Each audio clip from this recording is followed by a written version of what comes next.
Have you ever wondered why so many believe that empaths are destined to heal the world?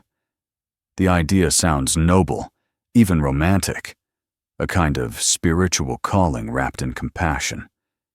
Yet beneath this comforting myth lies a deeper, more unsettling truth. For while the world clings to the image of the empath as a tireless healer, endlessly pouring their essence into the wounds of others, the real purpose of their existence is far more profound and far less understood. Rather than being born solely to mend what is broken, the empath stands as a living mirror to humanity's collective shadow. Their exquisite sensitivity is not a wound, but an initiation, a passage into deeper awareness. Their suffering is not a flaw, but a sacred map guiding them through the unseen terrain of human consciousness. And if they dare to peer beneath the instinct to fix others, they may uncover an astonishing revelation. They were never here to repair. They were here to reveal. But what is this collective shadow that so few dare to name and fewer still have the courage to face? It is the dark residue left behind by civilization itself, the accumulation of everything we have repressed, denied, or cast into oblivion. Every unspoken rage, every disowned desire, every hidden shame whispered from mother to child, from tribe to nation, lingers there like a haunting mist. And just as each individual carries a personal shadow, so too does the entire human species. In their quiet attunement, the empath becomes the canary in the mineshaft of the human psyche, a sentinel who senses what others ignore. They absorb what the rest of us reject, cry for what others numb, and tremble before forces most pretend do not exist. Does that sound like weakness? On the contrary, the true empath bears a Herculean burden, not to erase the pain of others, but to stand bravely as the one who feels what others refuse to feel. Thus, the empath is not a healer in the conventional sense, but an awakener, a psychic midwife, assisting in the birth of humanity's long-buried truth. When we speak of the empath, we speak not merely of temperament or heightened perception. We invoke an archetype both timeless and universal, and profoundly misunderstood. It is the archetype of the wounded mirror, the sacred vessel reflecting what is broken within the tribe. The empath suffers not only because they are sensitive, but because by some mysterious psychic design, they are placed at the very heart of society's unconscious machinery. And what they feel, so heavy and raw, is not always their own. It is the echo of generations past, the screams of ancestors silenced by trauma, the guilt of centuries carved into their nervous systems, a deep inheritance woven through the very fibers of their being. The empathic individual often asks, "Why am I like this?" Yet they rarely dare to ask the far more terrifying question, "Whose pain am I carrying?" You must understand, the unconscious does not respect the boundaries that the ego so desperately tries to enforce. The ego wants to believe in the sanctity of the self, in a clean separation between me and you. But the unconscious knows no such law. In dreams, in symbols, in trembling sensations that ripple through the body, it speaks in the ancient language of the collective, and the empath becomes its translator. Through years of observation, both clinical and mystical, it has been seen time and again. Empaths often mistake their profound sensitivity for personal damage. They assume they are broken, fragile, flawed, when in truth, they are simply more permeable to forces most people have long since numbed themselves against. This confusion is not a failure. It is part of the initiation. one must first descend into the underworld of uncertainty and disorientation before rising again as the carrier of truth. And this underworld, this realm of shadow, is not mere metaphor. It is a living dimension within the psyche, inhabited by what can only be described as autonomous complexes, semi-independent psychic entities, born of trauma and repression. They are not imaginary. They act with will, with intent. They seek recognition, and when denied, they project themselves outward into the world, demanding to be seen. The empath, with their porous boundaries, becomes the unchosen host of these projections. They feel not just the sorrow of one individual, but the shadows of families, communities, and entire cultures. Yet within this burden lies an immense and unspoken power. For if the empath can endure the chaos long enough to truly understand it, they begin to transform. They become alchemists of the unseen, those rare beings who do not flee from darkness, but transmute it into wisdom and light. This is not healing in the usual sense. It is revelation. And revelation is never comfortable. It shatters illusions, shakes the foundations of the ego, and disrupts the fragile fantasies we cling to. The collective shadow holds within it the horrors we wish to forget. Racism, war, betrayal, genocide, abuse. Yes. But it also conceals the brilliance we have buried, raw creativity, untamed joy, the erotic current of life itself, and the sacred knowledge long forgotten by a world too afraid to feel. When the empath awakens, they do not weep only for pain. They weep for the lost genius of the soul. Their grief is not merely for cruelty, but for the disappearance of the ecstatic, the holy, the instinctual. To awaken the collective shadow is to reveal what society refuses to acknowledge. The empath becomes a psychic reflector, not by choice, but by divine design. And this design is not a curse. It is a covenant, a soul contract made long before birth. Often misunderstood until later in life, when the masks of the persona begin to crack and the true self rises from the ruins of adaptation. Many of you who have felt too deeply, carried too much, been labeled too sensitive or too dramatic, must hear this truth. You are not here to repair the brokenness of others. You are here to expose the illusion that healing means fixing. You are here to reveal that true healing begins with acknowledgement, that pain, when witnessed without judgment, becomes sacred. For empathy without boundaries is martyrdom, but empathy fused with shadow work is revolution. You must be willing to enter the darkness not as a victim, but as a guide to step into the unknown with eyes open, not for escape, but for understanding. You must learn the delicate difference between compassion and fusion. For before awakening, the empath blurs those boundaries. They merge with the emotions of others, believing that to understand someone means to absorb their pain. Yet true awakening brings a profound shift. They begin to witness without merging, to feel deeply without drowning. They learn to stand at the edge of the abyss and whisper, "I see you.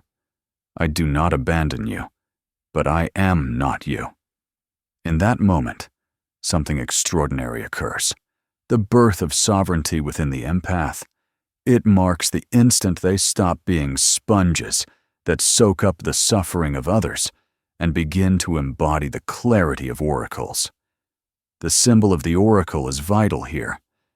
In myth, the oracle is not merely a teller of futures, but a revealer of hidden truths, a voice between worlds.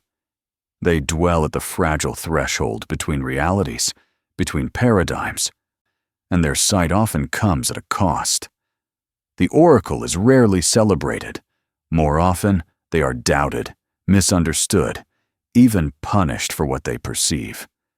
This, too, is part of the empath's path, to be ridiculed, rejected, even metaphorically crucified for unveiling what others cannot yet bear to face. But this pain is not misalignment. It is initiation. For every true awakening demands a death, the death of illusion, of innocence, of the false self we once mistook for truth. Thus, the empath must die many small deaths, the death of identity, of naive hope, of idealized love. Yet with each ending, something ancient is reborn, not something new, but something remembered. At their core, the empath carries the memory of their ancestors. They are soul archivists, keepers of forgotten wisdom. And their suffering is the labor of remembrance itself.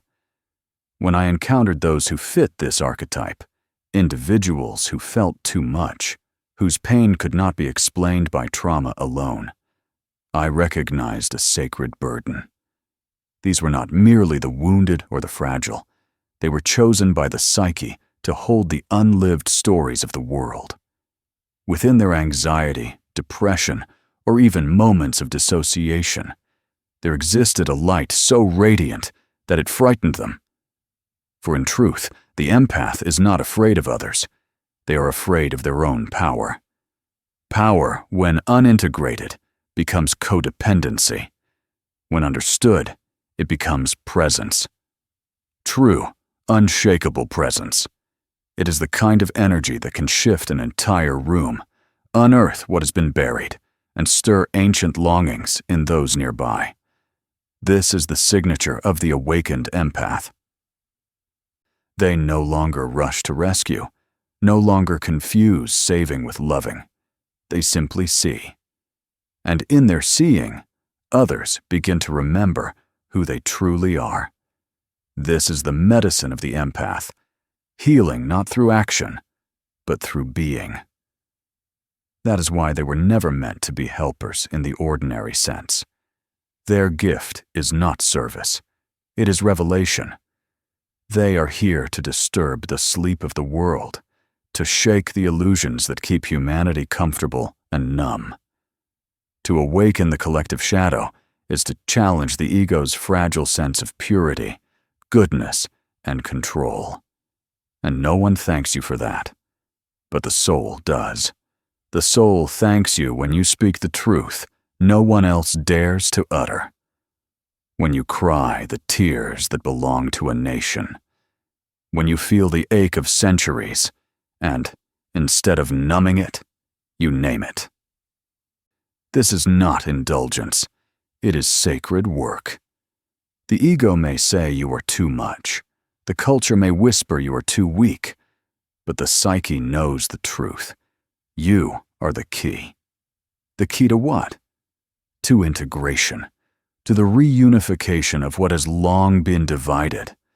For the empath carries within them the gold of the rejected parts. They are the bridge between the known and the unknown, the civilized and the primal, the conscious and the unconscious.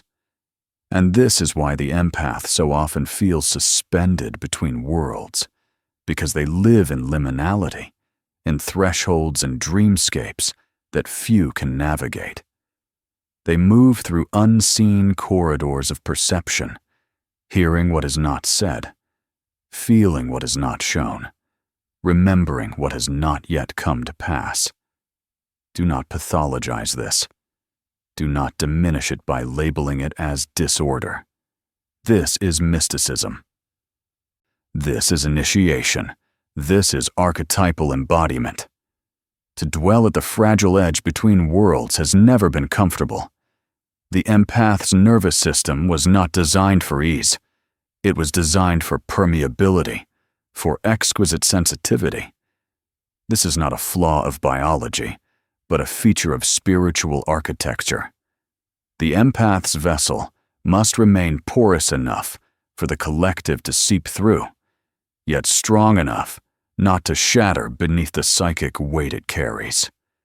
Many empaths crumble not because they are fragile, but because they have forgotten that what moves through them is not theirs alone. It is the ache of the world itself, passing through them, seeking expression, seeking form. The pain they feel is often the pulse of humanity whispering through their veins. Do you remember your dreams? I ask, not as a clinician, but as a mystic. For the dreams of the empath are rarely personal. They are mythic in scope, messages encoded in symbols too vast for one life to contain. The dream of a burning city, the vision of a mother weeping blood, the recurring image of children trapped behind invisible doors. These are not random fragments of a restless mind. They are messages from the collective unconscious, pleading to be witnessed, to be understood. It is not uncommon for the empath to dream the dream of a nation, to carry in sleep what an entire people cannot bear in waking life. This is the burden and the gift of the oracle. And when this sacred capacity goes unrecognized, the empath lives in chronic overwhelm, not because the world itself is too much, but because they interpret its enormity through a personal lens. What they need is not escape, but symbolic awareness, the ability to read the language of the soul.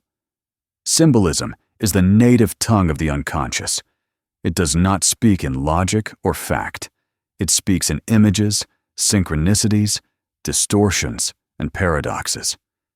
Yet before awakening, the empath often mistakes this symbolic flood for chaos or even madness. But what we call madness is often mystery misunderstood, the sacred trying to make itself known through the cracks of reason.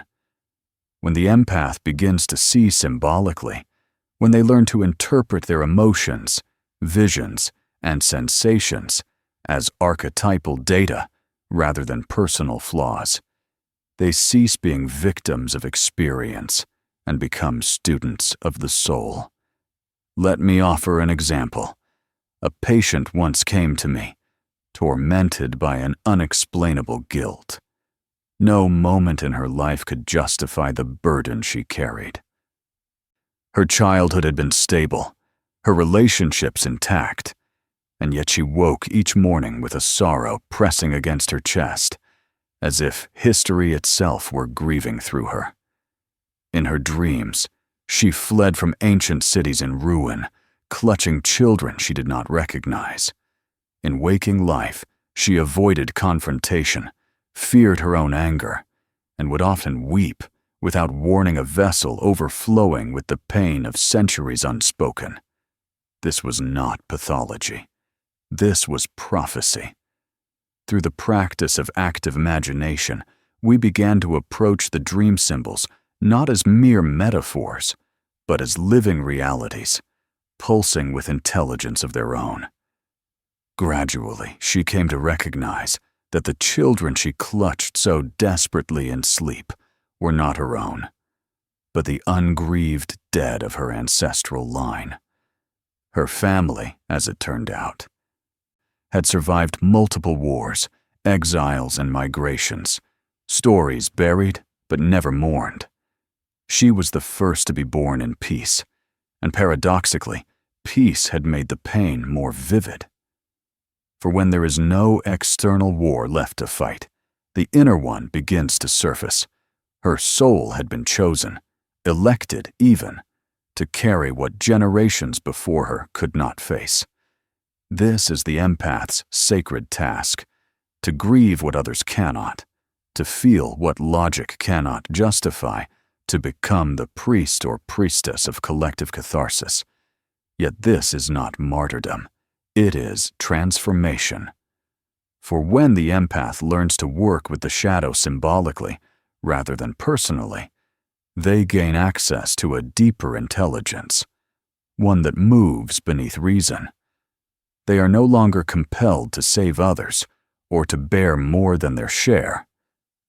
Instead, They stand as sacred witnesses, participants in the alchemy of remembrance. They do not heal by absorption, by taking pain into themselves as they once did. They heal by integration. And what is integration, if not the art of wholeness? Wholeness does not mean perfection, nor does it promise happiness. It means the ability to hold opposites, to honor light and shadow, joy and grief, rage and tenderness, without collapsing into either side. The empath, when whole, becomes the bridge between dualities, the living conduit through which opposites are reconciled. They become the transcendent function, the third thing that arises from the tension of two extremes. They are not either or, they are both and.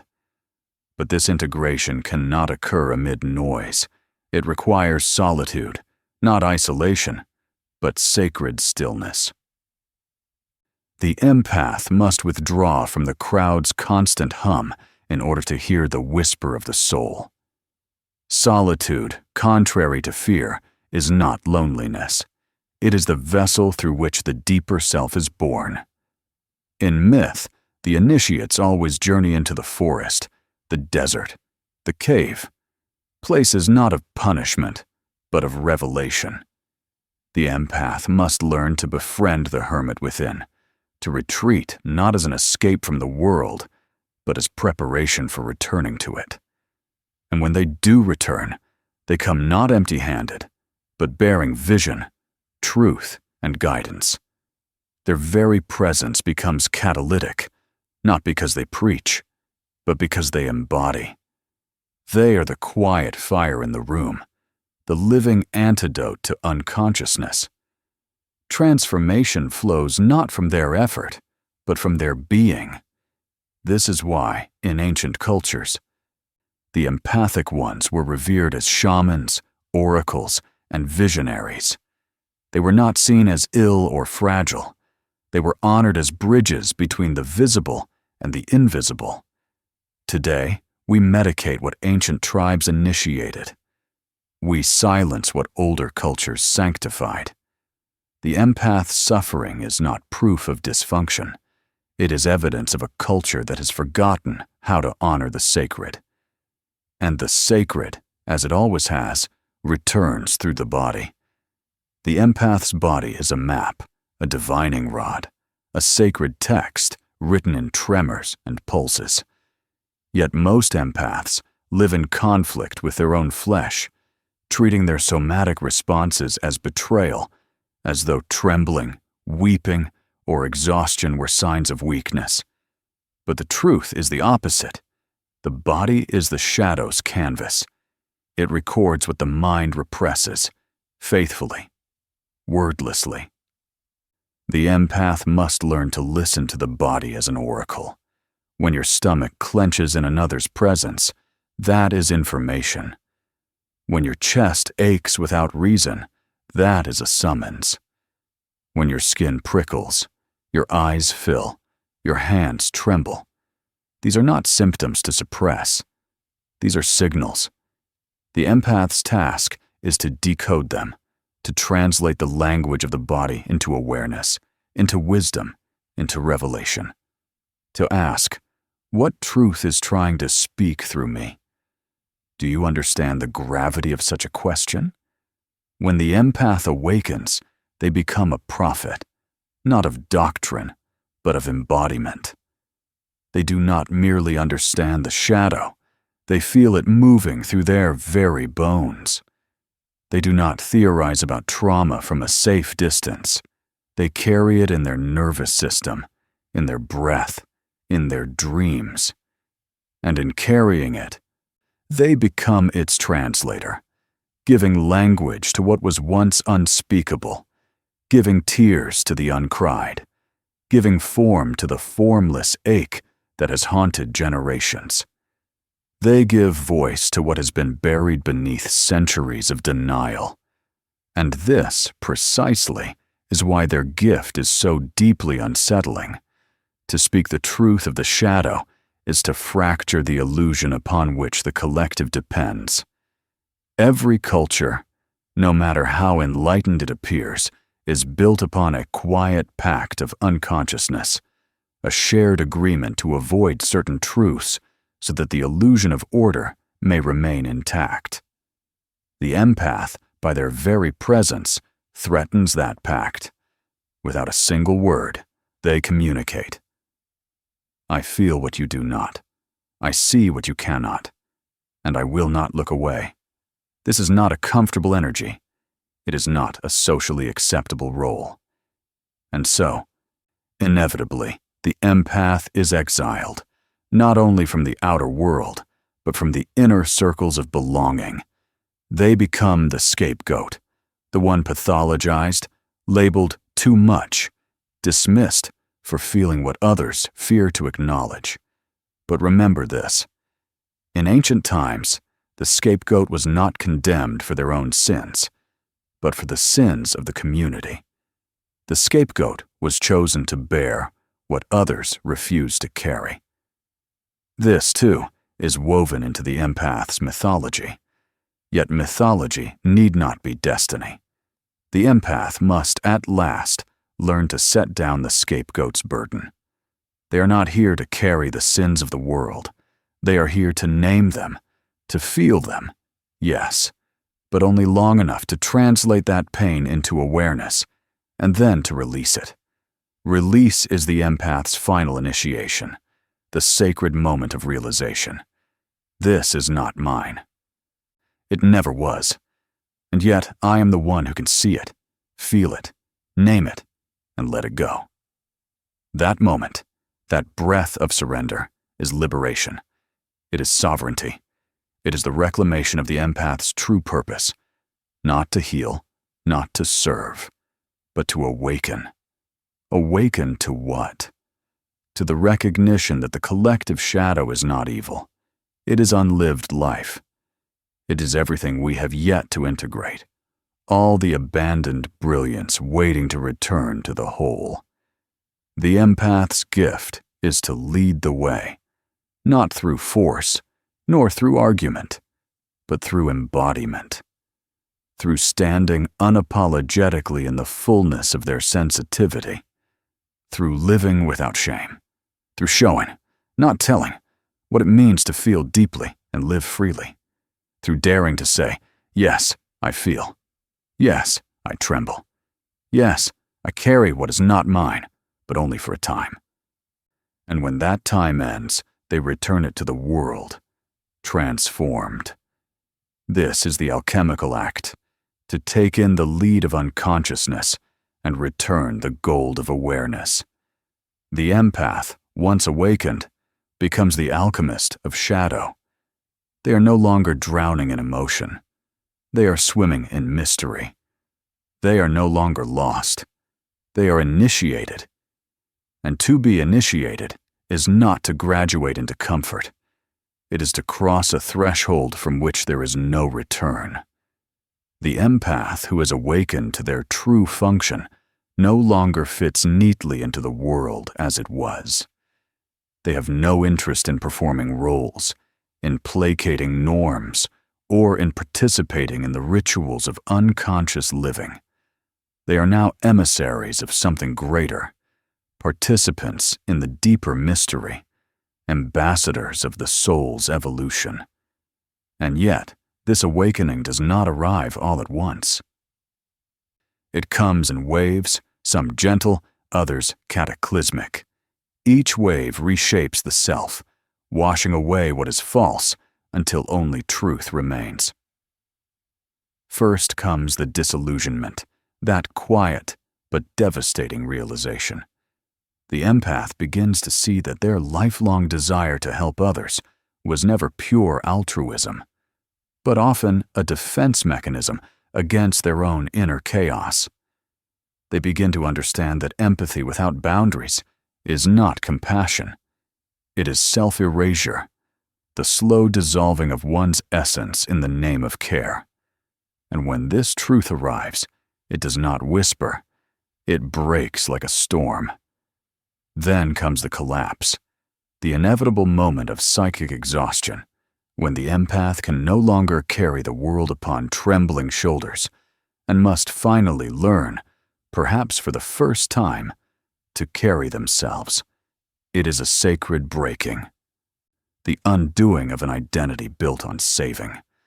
And finally, if they endure, comes the remembering. I was never here to fix. No, I was here to feel. And feeling, in its deepest and purest form, is sacred perception. It is not the opposite of thinking, but its complement, the right hand of intuition, the pulse of knowing that cannot be reasoned, only received. When purified through shadow work, the empath's feeling function becomes a kind of inner compass, a quiet, unwavering guide toward what is true, even when truth is unwelcome. But truth, when wielded without grace, can become a weapon. And so begins the next stage of the empath's maturation, learning to wield their sight with compassion. The unawakened empath seeks validation, proof that they are good, worthy, needed. The awakening empath seeks catharsis, release from pain, a way to cleanse what has been carried too long. But the mature empath seeks something rarer, connection, not fusion, not enmeshment, but true contact. Soul meeting soul, without losing its sovereignty. This, however, requires humility. The empath must learn that feeling, no matter how deep, is not enough. They must cultivate discernment, the ability to know what belongs to them and what does not. For not all pain is theirs to hold. Not all suffering is theirs to mirror. The world hums with unresolved energy, the echoes of 1,000 wounded histories. The empath must learn which frequencies are theirs to witness and which are only ghosts, calling them back into old patterns of martyrdom. Here lies the danger of romanticization. Many empaths mistake emotional chaos for spiritual depth, as though drowning were proof of devotion. But chaos without clarity is not mysticism. It is confusion dressed as meaning. The empath's true goal is not to dissolve into feeling, but to refine it, to become not a sponge, but a chalice. Ah, the chalice, that ancient and holy symbol, the vessel, the sacred container of mystery in the Grail legends. The chalice is that which receives the blood of the wounded king, yet it does not bleed itself. It is not a symbol of suffering, but of sanctification. The empath must become the chalice, not the wound. They must learn to hold suffering without becoming it, to honor the pain without identifying with it. This is no small feat. It requires a descent, a deliberate journey into the underworld of the self. The empath must face their own shadow, not only the collective's. They must confront those hidden parts that secretly enjoy being needed, that derive identity from rescuing others, that fear their own emptiness and disguise avoidance as service. Only when this shadow has been met, named and integrated, can the empath begin to love without condition. Only then can they say, with quiet strength, I see your pain. I honor it. But I do not need to fix it to feel whole. That is true compassion, not codependency in disguise, but presence without agenda. And when the empath lives from this place, something extraordinary happens. A subtle transformation begins. They start to emit a field, not a shield, not a wall, but a field of coherence. It is as if their very presence tunes the air around them. Others may not understand it, but they feel it. They soften in the presence of the awakened empath, not because they are being saved, but because they are being seen. To see without judgment is the rarest form of love. It is the quiet revolution of the soul, and it begins with a single gaze that says, You are safe to be as you are. It is the love the empath is capable of, but only once they have seen themselves in their entirety. Once they have embraced their own shadow, their own rage, their own hunger, their own divinity. They must stand before their reflection without flinching. Then, and only then, can they see the world with true eyes, eyes not clouded by projection or the need to rescue. And this seeing is not passive. It is not neutral. It is catalytic. Like a spark in dry grass, it ignites transformation simply by being present. The empath becomes an agent of psychic evolution, not by preaching, not by performing, but by embodying. Their very being becomes a mirror, a magnet, a map. A mirror because they reflect what others cannot yet name, holding up an image of the unseen self. A magnet because they draw out what has been hidden, forgotten, or denied, pulling truths toward the surface with a quiet gravity. A map because they model the path from unconscious fusion to sovereign presence, tracing a route others can follow back to themselves. This is why I say again, the empath is not born to heal. Healing is not their mission. It is the side effect of their true work. Their true work is awakening. They are here to awaken the collective shadow, not to punish it, not to erase it, but to reveal its gold. For within the shadow lies the seed of the future. Within the darkness lies the dream. And the empath is the dream's custodian, the keeper of visions not yet lived. The dream, for the empath, is not fantasy but a soul compass. The dreams of the empath are not idle wanderings. They are transmissions, messages in symbols and archetypes. And when the empath begins to record them, to study them, to engage with them through active imagination and symbolic inquiry, they begin to unlock the keys to their own mythos. Each dream becomes a breadcrumb, leading them deeper into their purpose. Each empath carries a myth, an inner story that transcends biography. When they live unconsciously, they are haunted by this myth, trapped in its shadow. But when they awaken, they become its author. Life itself becomes a living text, a scripture not written in words, but in presence, presence that disturbs, presence that liberates, presence that whispers, I am here.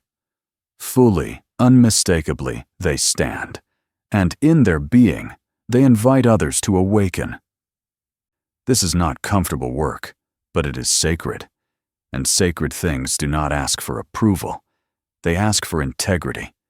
The empath must stop asking, am I too much? And begin asking, am I aligned? They must stop trying to be understood and start living as a symbol, because symbols do not explain themselves. Symbols evoke. They initiate. They awaken. The empath awakened becomes a living symbol of wholeness, not perfection, but the capacity to integrate opposites. They are not light workers only. They are twilight dwellers, those who carry both the dusk and the dawn in their bones. And this twilight, this in-between, is the very place where transformation happens. The twilight is not a failure of the light. It is its preparation. The empath walks this borderline not because they are lost, but because they are called to be the bridge between what was and what is becoming, between the crumbling of old identities and the birth of a more integrated humanity.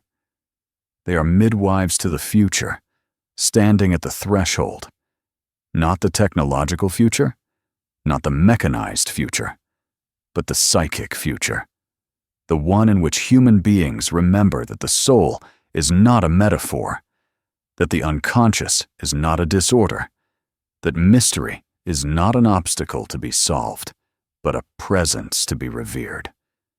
And you, the empath, have always known this. Even when you were ashamed of your softness, you knew it.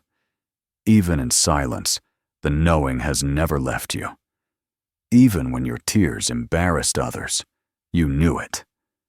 Even when your dreams made no sense to the waking world, you knew it.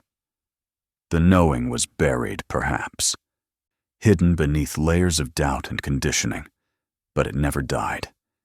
It waited, patient as the moon, wise as the serpent, for the moment you would remember. And that moment, quietly, powerfully, is now. We are living in an age of shadow eruption. The unconscious, long denied and exiled, is breaking through the floorboards of civilization, in politics, in families, in the body itself. It rises like a tide that will no longer be ignored. And while many run in fear, desperate to rebuild the walls that are already crumbling, the empath feels the quake as confirmation, not of doom, but of birth, of labor, of emergence. It is painful. Labor always is. The birth of a new consciousness demands surrender, not control.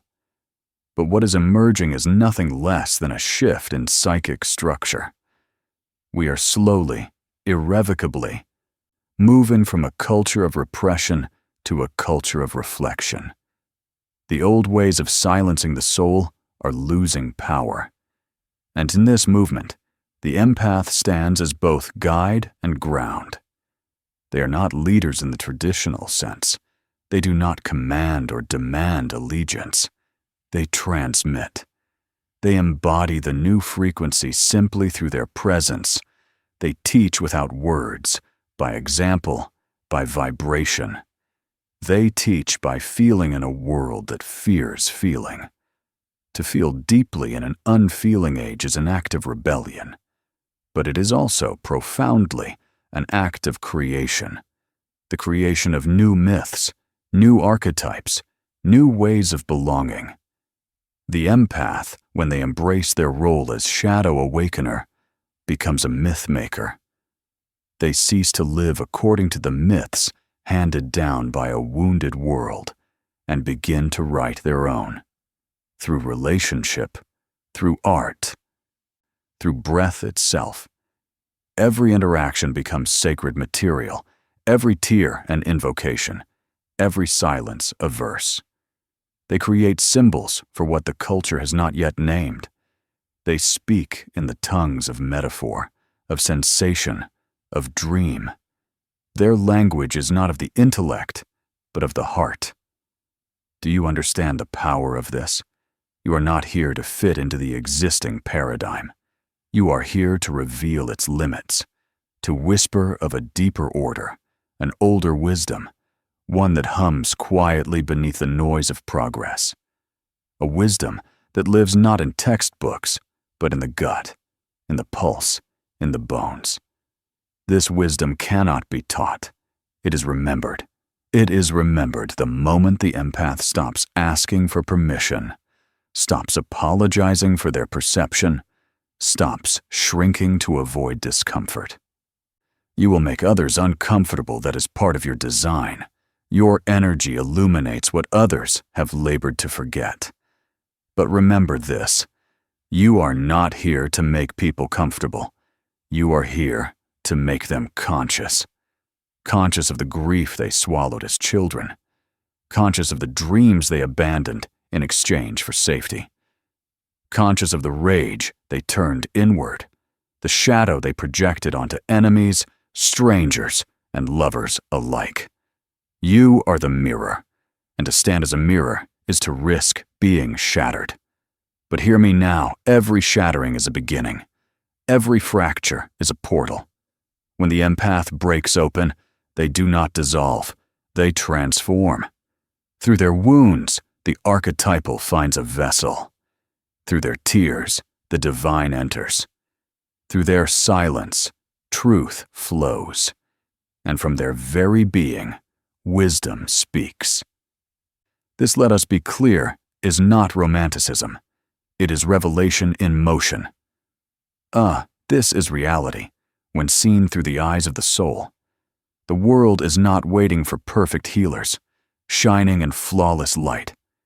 It is waiting for whole humans, humans who feel deeply, love wildly, weep loudly, and stand unwavering in the face of illusion. It is waiting for those who no longer hide their tenderness, who no longer apologize for their depth. The empath is the forerunner of such humanity, the one who walks ahead into the unknown terrain of feeling. But first, they must unlearn the savior complex that has chained them to endless sacrifice. Unlearn the lie that their worth is measured by how much they suffer for others. They must unlearn the addiction to approval that keeps them small, the belief that they are only valuable when they are useful, when they fix, when they give, until empty. You are valuable because you are not because you fix, not because you serve, but because you see, because you feel, because you remember. And this remembering, though luminous, is not without cost. It will demand everything false within you to fall away. Make no mistake, your path will be lonely at times. You may be misunderstood, dismissed, even feared. For those who live from soul often unsettle those who live from fear. But the soul does not seek comfort. It seeks coherence, coherence with truth, coherence with the archetypal rhythms that pulse through existence, coherence with the great heartbeat of the cosmos itself. When you live from this coherence, something ancient and fierce awakens within you. The empath, once passive and reactive, becomes radiant and directive not by force, but by presence, not by trying, but by being. Being the chalice, the mirror, the threshold, the living symbol through which spirit remembers itself. And so I say again, for those who need it tattooed upon the psyche, you were never born to heal the world. You were born to awaken it, not through ideology, but through intimacy, not through performance, but through presence, not through avoidance of pain, but through its sacred embrace, through understanding that pain itself is the gateway to wholeness. You are not too much. You are precisely what this dying world needs. It needs your trembling honesty, your raw knowing, your sacred sensitivity, but not as a weapon against yourself. It needs it as a beacon that declares, I will no longer carry what is not mine. I will no longer bleed for what will not change. I will no longer fuse with suffering to prove that I care. Instead, I will feel with clarity, witness with strength, and speak with love that pierces illusion and dissolves deceit. This is the empath revolution, not loud, but seismic, not visible, but transformative, not rewarded in the marketplace of ego, but remembered by those who are ready to wake. And so I ask you now, not from my mind to yours, but from soul to soul, are you ready to stop healing? What does not wish to be healed? Are you ready to begin awakening what is finally ready to remember? Are you willing to lay down the martyr's robe and rise as the oracle you have always been?